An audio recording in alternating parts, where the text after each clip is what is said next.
What's going on, folks? I want you to make next year like your super duper ultimate breakthrough year. So we're going to talk about the damn matrix, and it is the tool that I use to maximize momentum in like all the things that we do.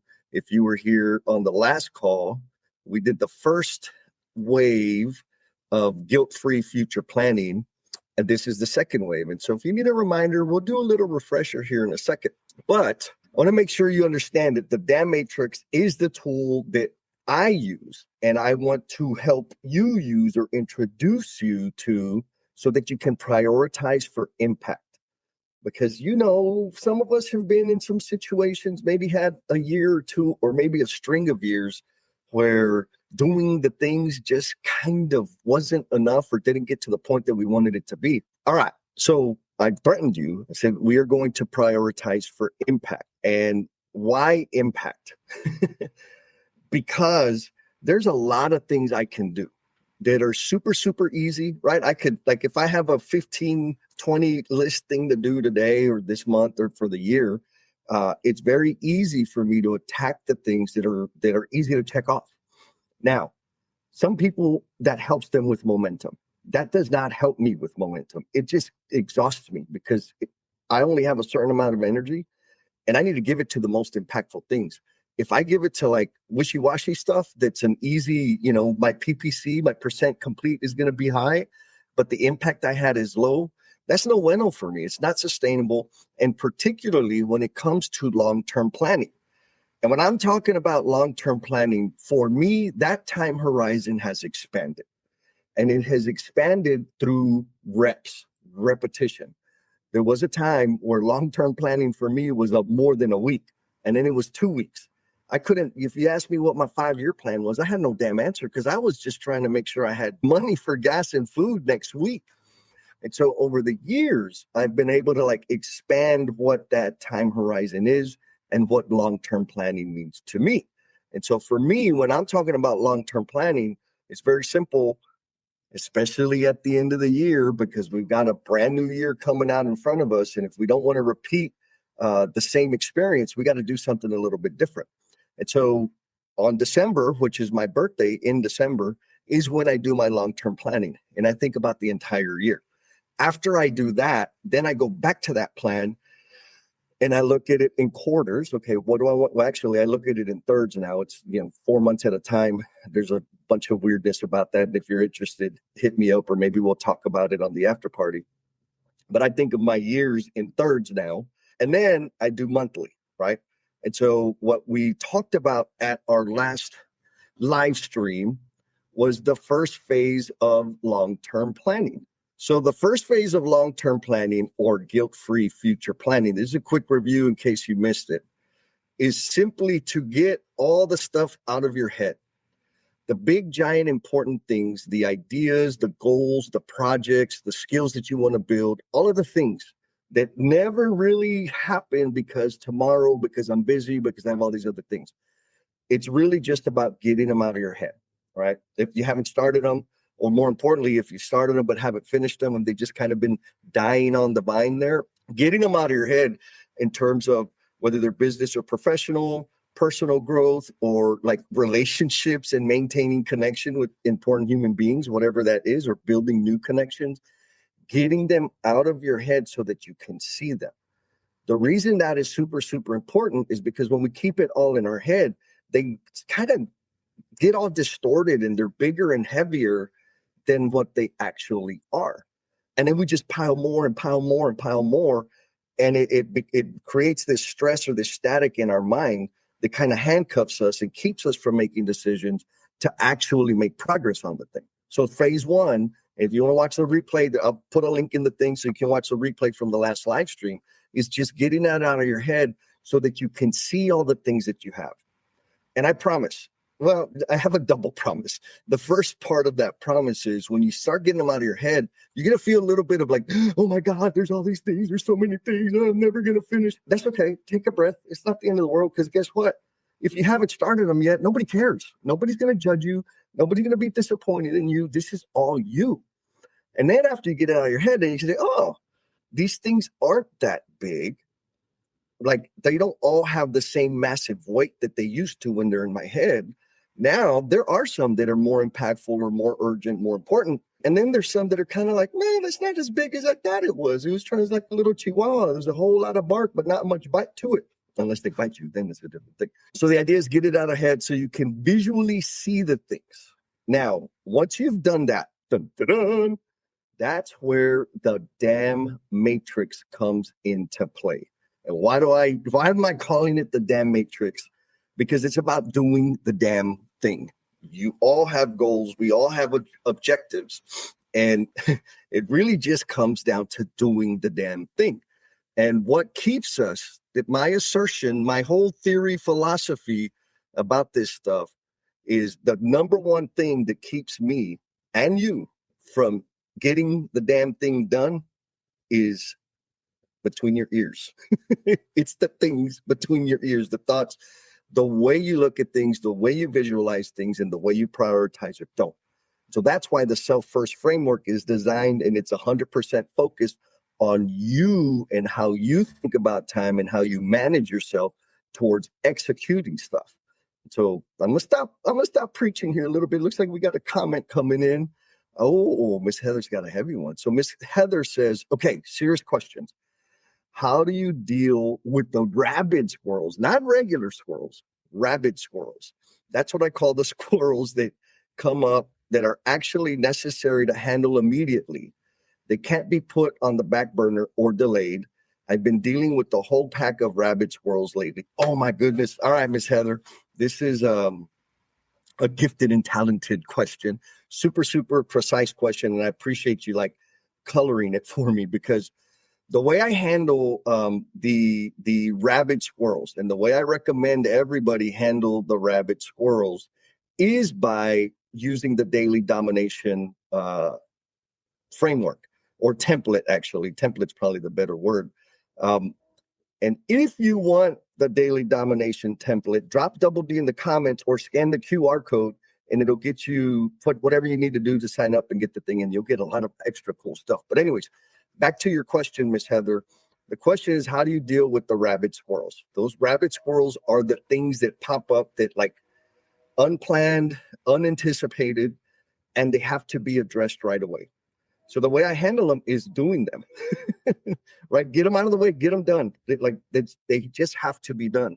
But in the Daily Domination board, I create a card and I identify it as a curveball.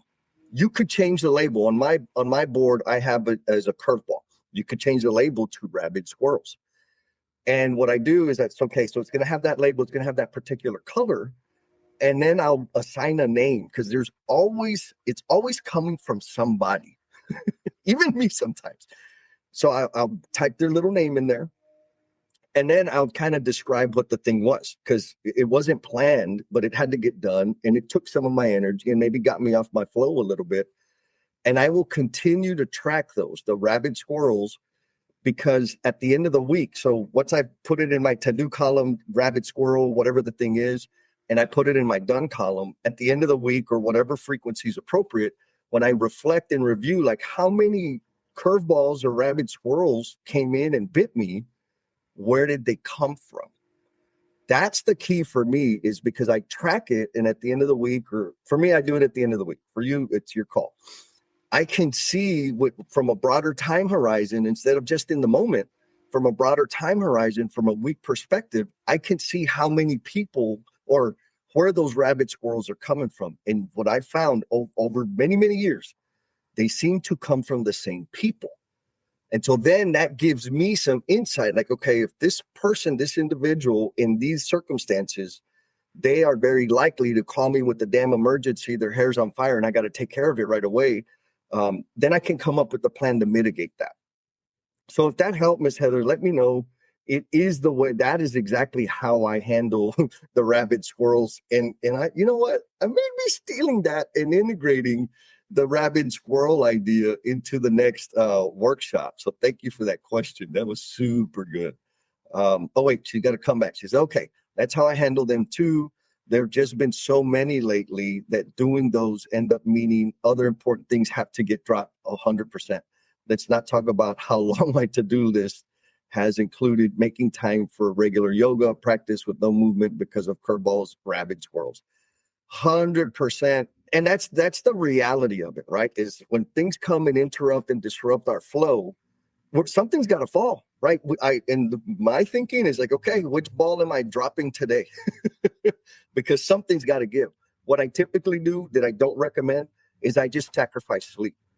So it's sleep, exercise, nutrition, almost in that order of what I will sacrifice when my life is full of rabid squirrels. But I'm telling you, tracking it and like coming up with a mitigation plan after the fact helped me manage that better so that I'm focused on sleep, my exercise, and my nutrition. Again, I'm not, hopefully that didn't come across like I'm telling, oh yeah, how do you handle it? Just don't eat. Just eat freaking mountains of fast food and don't sleep, because that's not what I'm saying. Oh, so thank you again for the question. Folks, if you got them, drop them. I'm happy, more than happy to answer them. And again, if you want to get the Daily Domination board, hit that QR code or drop Double D in the comments. I'll hook you up with the link. We even have a testimonial here from a user. Mr. Jake Jones says, even better than just a list is to use the Double D Trello board to line everything out so that I have a record. Absolutely, man. Thank you, Jake. I appreciate not just using it, but not just talking about it, but actually using the damn thing. That's the whole freaking point. All right, so here we go. We are going to go back to the damn matrix. Again, this is about prioritizing for impact, okay? Impact over effort wins in Jesse land all the time, because for me, the fulfillment I get from having major impact is what keeps me alive. It's what keeps me focused. And I promise you, if your prioritization style is just about getting things done and responding to the loudest crybaby out there, I understand. I've lived that life, but it's not like reinforcing. It doesn't build momentum or energy. Not for me anyways. And so if you're tired of that, I got some fire for you. So the damn matrix, again, we talked about on the last call, we went over like getting all the stuff, our big projects, our big ideas, our unstarted or unfinished dreams, getting them out of our heads so we can see them. And so now what we're going to do is we're going to give weight to them. We're not prioritizing yet. We're giving weight to them. And we're giving them weight based on impact and effort. Because I said a bunch of times already, the damn matrix is designed to help us understand where we can have the greatest impact. Why? Because we have all been blessed with gifts and talents. And sharing those gifts and talents with the world is the whole freaking reason that we're here. So what you would do is you'll go, if you did your homework and you've done the thing, you would go to your buckets, right? And those ideas, goals, aspirations, projects, all of the above, and you would start pulling them one at a time, and you would weight them based on impact and effort. So if you did it, and I want to be clear, there's a trip hazard here. Some people get kind of wrapped around. I want you to think about it in terms of starting, not completing. Because I know the most impactful things that I want to do or have done, them freaking things are gigantic. And some of them are going to take me years to complete. Some of them are going to take me months or weeks. But the most impactful stuff, there's a path, there's a journey, there's a ton of learning. So don't think about it in terms of like, if I finish it, it'll be impactful. It's if I start it, okay? And the other thing, back to like the guilt-free part, this is from your perspective. It's not. I want you to think about it from terms of what would bring you the most fulfillment, what would bring you the most happiness, not what other people expect from you, not what other people want from you, not what you think they're expecting, what you want. And I won't tell anybody. I promise. I'm not going to tell anybody that you were being selfish. I'm wiping all the guilt away from you. So anyways, from that context, if you can do that, the next thing you do is drag those things, whatever those tasks are, and weigh them based on impact and effort. So you can see these little, I don't know what you call them. There's a math term for it. And on axis. So on this axis, up and down, you have high impact and low impact, right? So the top left quadrant is going to be high impact things that are low effort. right? Meaning they're not going to take a lot of effort, a lot of ganas, right? You just got to do the thing, but they're going to be very impactful. You would put those in the top left quadrant.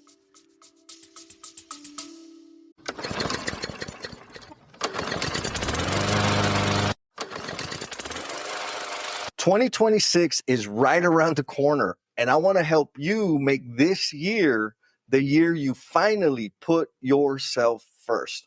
How? With the Self First Framework. There's a full half-day webinar that's going to give you the tools and the tactics to plan effectively, to finally make room for yourself in your schedule, and to execute daily so that you can dominate the day. I know 4 hours is a big commitment, so maybe you want a little more intel before you like go all in. And that's perfect because I got a sweet little webinar that you're invited to. There's a link down there in the show notes. Pick the date that works best for you. Sign up for the webinar and let's do the damn thing.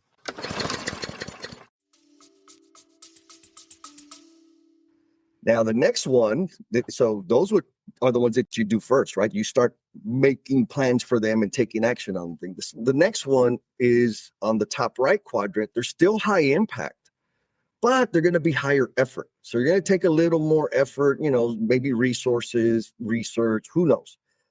Because they're your magic things.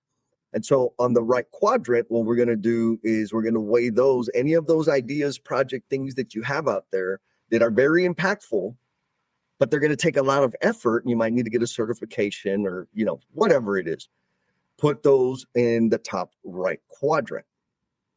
After that, we go down to the bottom left quadrant, which is M, maybe next, right? Now, these ideas, projects, whatever they are, they're going to have, kind of moderate impact on you, on your mental wellness, on your family, on your community. And they're not going to have gigantic impact, but they're going to have some, but they have low effort. So that's good, right? Because they're going to be easy to just do them and get them out, get them rolling, introduce them into the world. Those kinds of ideas and projects, you're going to put them on the bottom left quadrant. And then lastly, we have the ones that are super high effort, very, very low impact. Those go on the bottom right quadrant. Why? Because it's in my brain is super simple. If it's going to take a lot of damn time and a lot of energy and a lot of resources for me to do something, but that something is going to have like marginal impact, why would I do it? and I'm going to tell you, I'm not recommending this so that you could stop doing it. I am recommending this so that you can really get clear what has happened when I get these things out of my head. And then I run them through the damn matrix and weigh them based on impact and effort. What has happened every year, every single year, is the stuff that's high impact ends up taking up so much time and having the impact I want it to have that the stuff that's on the bottom, I don't even touch them because they're not going to be as impactful. The ideas, the great, beautiful projects that well, at least from my perspective, they end up taking so much damn time. I don't have the time, resources, or energy to do the other things. And so what does that mean? That means there's some things that I was imagining I could do that I'm actually not doing anymore. I don't care about them as much anymore. But it also means all of the things that were super impactful, I have actually taken action on. And that brings me tremendous fulfillment. And it's the fulfillment that keeps me going forward. Right? I'm a little bit selfish, not a little bit, I'm a lot of bit selfish because I serve others because of the fulfillment it gives me. I share my gifts and talents because of the fulfillment it brings me. And so, sure, I'm a little bit selfless, right? I'm a servant. I want to serve others. I want to support and contribute to your path as much as you will allow me to. But I do it because it brings me fulfillment. So that's why I'm a selfish dude. Anyways. Let's go to the comments. We got a comment coming in. We got Mr. Abbas. What's going on, my brother? Fierce supporter coming in from the other side of the world. Oh, look at Heather. She's confessing. She says, yes, Jake Jones, I have the double D Trello board, and it's been unruly. You know what, Heather? Here's another thing to think about. When one rabid squirrel disrupts my entire day or even multiple days, it's likely because I'm attempting to do too much in one day. I know you're super, super high achiever, and that math don't math in our head. What do you mean trying to do too much? And so what I would suggest, consider evaluating. Like if you're using the Daily Domination board, when you list out your tasks for the day, how many tasks per day are you creating? Like when you're planning for the day, how many tasks are you targeting? If you don't know that number, start paying attention to that and find out what that number is. And then get intentional about what an appropriate actionable number should be. And quick example, I've said this a bunch of times, but if you're new here, I want to make sure you hear it. I used to have like 15 to 20 things on my list every day. And this was back when I had like a real job, not today. And what I found was I'm competitive and I'm going to get all my stuff done. But what that meant was if anything didn't go per plan, if there was anything, an unplanned call, man, I was like, what do you need? What do you want? I got to go. Like, hurry, get to the point. So people didn't really like me. And if I was traveling somewhere and I didn't get all the green lights, it was the end of the world. I was stressed. I was like this all the time. And so what I started doing was shrinking that. And actually I set a target 15. I was still kind of rude and mean to people. I got it down to 10. And 10 was like, okay, 10 targets, action items for the day, gave me enough space to be nice and also challenged me to get all my freaking work done. So anyways, Heather, back to you on the rabid squirrels. It's possible, I don't know, but it is possible that you're biting off a bigger chunk than is reasonable. Because here's the thing, if it's cutting into your yoga and your sleep and your food and your meditating and all those other things, what it's act like, it's no big deal. I won't do yoga today. I'll only do 5 minutes instead of 10 minutes of meditation. I get it. I've done that. I'll only sleep 6 hours or 3 hours instead of 7 hours. Like I do that. I get it. The problem with that is when you're doing that, you are degrading like your amazingness, because it's those things that make you amazing. It's those things that provide the experience to the people that you're serving that they appreciate and look forward to. And so the practice or the discipline is to guard that. My technique to do that is like set a limit on how many things that I'm taking on so that I can make sure that I'm, getting my exercise in, sleeping, nutrition, doing all the magical things. All right, folks. So I'm going to do a quick review. Super, super high level. We talked about on the last live stream, getting all the big ideas out of your head. And why am I like hammering this long-term planning? Because that's a new year. The end of the year we're in it. We got 2 months left. You ain't got to wait till December 31st and come up with your resolution that, I don't know about you, but resolutions, I was never like, that was ineffective for me. This is what's effective for me. So get all the things, ideas, projects, dreams, goals, aspirations, get them all out of your head so that you can see them, right? You may not have this chart thing that I'm flashing up on the screen. You can get it. And all you got to do, again, drop Double D in the comments or check out this super fancy QR code here, and that'll give you access to the Daily Domination template. And then there's an email sequence. So then you'll start getting other downloads that you can put into practice, or you can use a damn piece of paper. Like it's not that complicated. So anyways, get it all out of your head so you can see it, and then run it through the damn matrix, which is just a 4-box framework, right?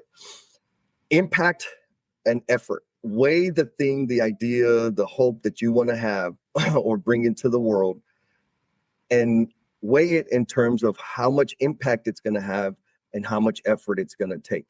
Anything that falls in the top left quadrant, in the D box, do those first, because they're going to have a high impact and it's not going to take a lot of effort, energy, resources, etc. Anything that falls in the top right quadrant, the A box, don't mess around with those until after you did the ones in the first box. Right? Just get those done, because impact is amazing. It's addictive and fueling. It's magical. After you get those rolling, I don't mean complete, but once you get them started, then you want to look at the stuff that's okay. It's high impact. It's going to take a little more effort, but you got momentum, man. You're grooving and neurons are going to start connecting, and that'll help you like execute and deploy the other things that are in the other box. And then in terms of sequence, the idea would be anything that is low impact, but low effort, maybe consider them, but don't mess with them until you've done the D box and the A box. And then finally, after you've done all of those, then you start looking at the N box. You need to evaluate those because those are going to be very high effort with low, moderate to almost no impact, right? So anything there, don't throw it away. Just don't touch it yet until you've deployed and taken action on all the other stuff. That's the damn matrix. That's the framework. If you want more about like all of this super nerdy time management, self-management stuff, I've got a batch of self-first framework workshops coming up. Let me know, like for real. The framework, it goes from plan, commit, execute, right? Plan, long-term planning, long vision plan. That's what we've been talking about here. Then we get into commitment, meaning making space in our schedule for the things. And then we get into daily execution, which are three different ways of thinking. And I think that's the magical part. At least for me, it's been super magical. And I don't know, we've had over 50 some odd people go through the workshop. Just that simple delineation of planning and having a specific tool and framework to do the planning, or committing and having a specific tool or framework for scheduling and committing, and then daily execution seems to help a bunch of people, because what typically happens is we commingle all of it and then our brain gets stuck and then we get handcuffed and we don't make any progress. So you want to like know what that experience is about, and more importantly, get the tools and mental models to help you freaking kick butt in 2026. Hit me up, because I've got these workshops coming and they're fun. Like even other people have fun, not just me. Look, Miss Judy says, yes, please. Girl, I've got you. I'll send you the link. So I appreciate y'all very much. Be kind to yourself. Be cool. And we'll talk at you next time. Peace.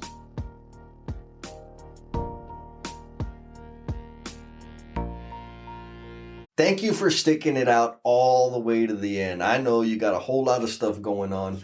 And in appreciation for the gift of time that you have given this episode, I want to offer you a free PDF of my book, Becoming the Promise You're Intended to Be. The link for that bad boy is down in the show notes. Hit it. You don't even have to give me your email address. There's a link in there. You just click that button and you can download the PDF. And if you share it with somebody that you know who might feel stuck or be caught up in self-destructive behaviors, that would be the ultimate. You sharing that increases the likelihood that it's going to help one more person. And if it does help one more person, then you're contributing to me becoming the promise I am intended to be. Be kind to yourself, be cool, and we'll talk at you next time. Peace!